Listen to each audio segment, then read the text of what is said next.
Hi everybody, this is Shayna Hiller from Build Your Personal Yoga Business, and welcome to video number 1 in the Yoga Retreat Blueprint. I am so thrilled to share the step-by-step proven formula to hosting and selling out successful, unique yoga retreats. This is such a hot topic. Hosting yoga retreats is such an effective way to earn more money as a yoga teacher, to serve more people, and to be able to really drop into the lifestyle of a yoga teacher. Imagine getting paid to travel to some of your favorite destinations. Let me tell you, it is possible. Even if you're just beginning out on your journey, even if you're not yet a yoga teacher, watch, listen, because this is the information that I wish I had when I started teaching yoga.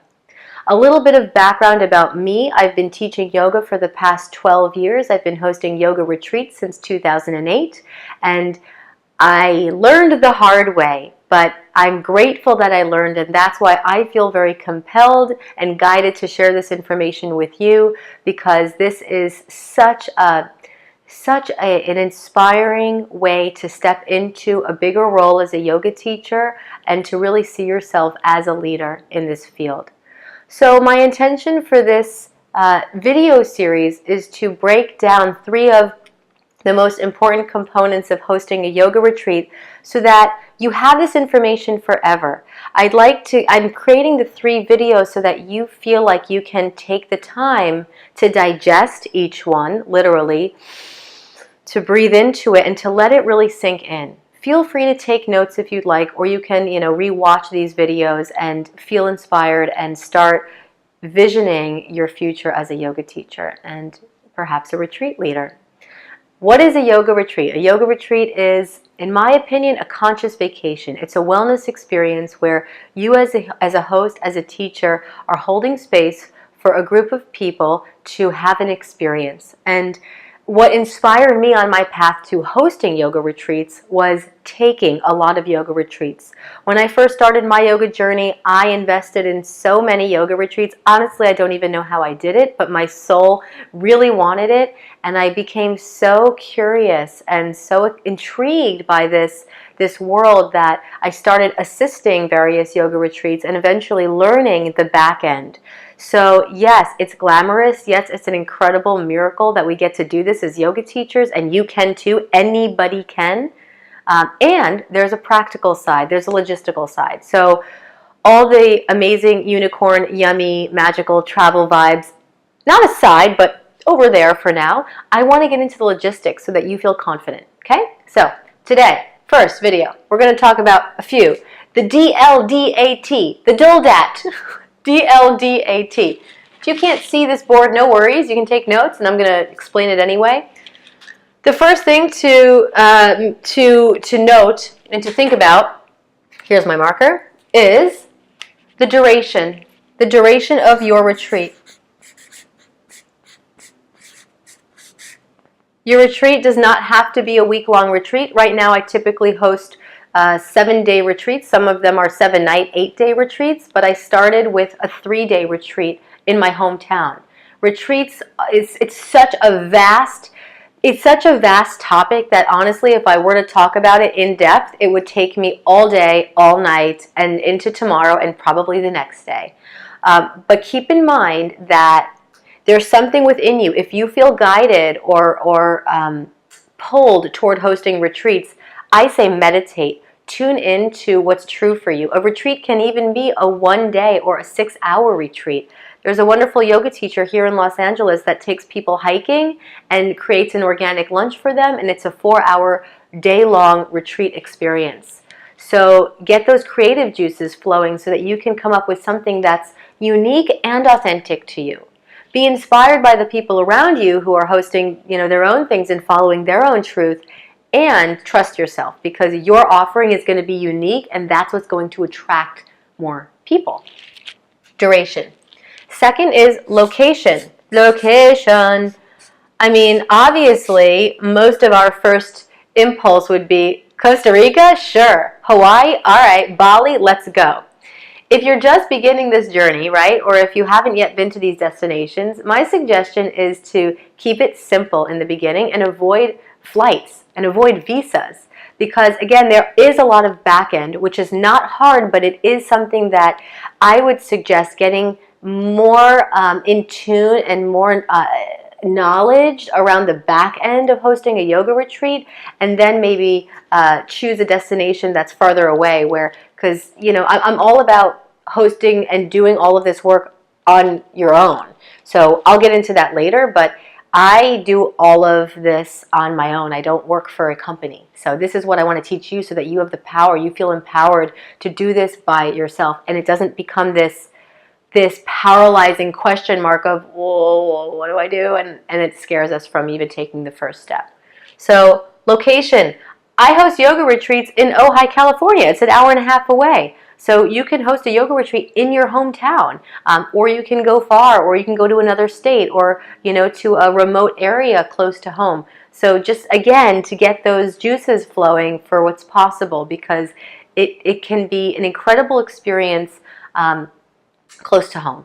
I tend to, on the note of location, run retreats in places that are very natural or tropical, because I find that yoga is a very natural experience, and when I'm taking people somewhere, I really feel that the environment is going to contribute to the success of the retreat. I mean, yoga is just happening in Costa Rica. Everything's alive, everything's pulsating, the energy is rich, the food is healthy and natural and organic, the air is good. So this all is going to support well-being and health. So it's something to keep in mind. Although people do retreats in New York City too, so you got to find your jam. Okay, third is duration, location, deposits. This sounds weird, right? Oh gosh, we're going to throw the money right in the middle. Deposits, big money sign. So I'm not going to go too into depth with this, because I want to keep it simple for now, and know that you have to pay a deposit most likely in order to secure a yoga retreat center. Again, I'm picking the most important nuggets that I wish I had when I set out on this, because having to pay a deposit stopped me in my tracks too many times, and I did not move forward because I was scared. There is an element of risk. If you're going to host a yoga retreat at a retreat center, they are most likely, 99.9% of the time, going to require a deposit for a certain amount of rooms. I used to say, oh yeah, sure, 20 rooms, no problem. I'm going to get 20 people. I know it. I suggest starting with just placing a deposit for 5 rooms. And then when you get more people, you can increase the amount of rooms. Hopefully, you can make sure that the retreat center, do you think there will be more rooms if I decide to add more? This is not to sell yourself short, but to be realistic so that you don't feel stressed. I used to feel so stressed to fill 20 rooms because I had already paid for 20. I had paid a deposit, and sometimes the fine print is that you can't let go of some of the rooms.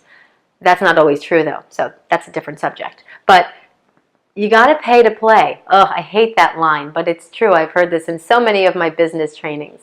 So that investment, if your desire, if your soul is calling you to do this, that initial investment, I place it on a credit card usually. And I make sure that I have a credit card that has no interest for at least a year. And I plan my retreat out at least 8 months in advance, 8 months to 1 year in advance. That's the minimum. That's the minimum in advance. But you're going to have to pay a deposit unless you host a retreat at like a friend's house, or you have a friend who owns a retreat center. But please know that. That's how you're going to secure the spot. That's like the first step, and it is an investment, and it's physical. And to me, once I started putting that money down, everything started flowing. People started signing up. It was like a deep anchor into my capacity to be fully committed to my truth. That's deep. Okay. Next is, A, DLDA, assistant. So I'm putting the word assistant here. I was going to put the word, I'm also going to put co-teacher. For the first 3 or 4 years of my retreat teaching, I taught everything by myself. So I did everything from receiving money, to teaching the yoga on the retreats, to teaching various lectures, to holding space, to hanging out with my students at night, to sending the welcome emails, to cleaning up after the yoga classes and setting up the rooms for the different sessions. Even talking about that gives me a little bit of anxiety. So long story short, having a co-teacher and or an assistant is a wonderful idea to start thinking about. And in terms of marketing, which we're going to get to in the third video, having a co-teacher and kind of intelligently collaborating can also bring in more students to your retreat. And then last but not least for this video is theme. This is so important in selling out yoga retreats. How often do you hear of a yoga retreat? Another yoga retreat. Sure, let me just close my eyes and pick one.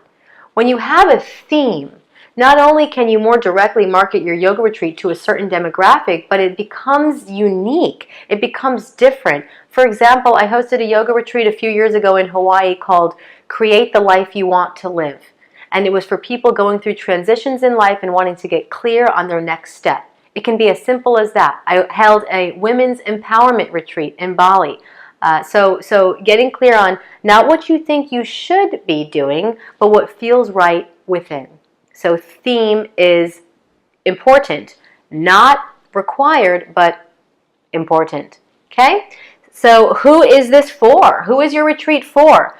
Duration, how long does you want it to be? Where do you want it to be? You got to pay to play. Who's going to be working with you? And what is it all about? Why are you doing this? Be as honest as you can be. I hope that this information digests with ease for you, and I look so forward to seeing you in video number 2. Have a wonderful day. Namaste.